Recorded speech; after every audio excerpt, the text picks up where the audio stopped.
Palsana Hazira highway 7 વલ્લાપુર ઉતરતા તથા ઉમરા વિહાર મોલના પાર્કિંગમાંથી વિદેશી દારૂની હેરાફેરી કરતા 5 શખ્સોને સુરત શહેર પીસીબી પોલીસે ઝડપી પાડી 3 કારમાંથી ₹2.6 લાખનો વિદેશી દારૂ મળી કુલ ₹27,26,000નો મુદ્દામાલ કબજે કર્યો હતો। પોલીસે દારૂનો જથ્થો આપનારને વોન્ટેડ જાહેર કર્યો છે।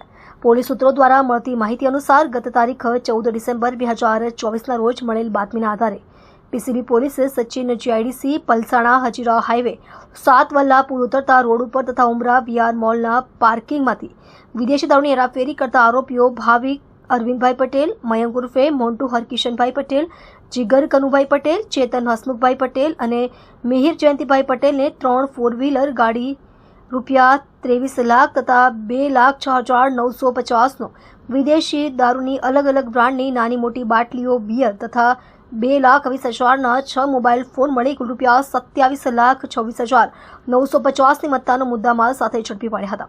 જ્યારે વિદેશી દારૂનો જથ્થો ભરી આપનાર ધનસુખભાઈ ઉર્ફે ગનોને વોન્ટેડ જાહેર કર્યો હતો। આ બનાવ અંગે વધુ તપાસ પોલીસ કરી રહી છે।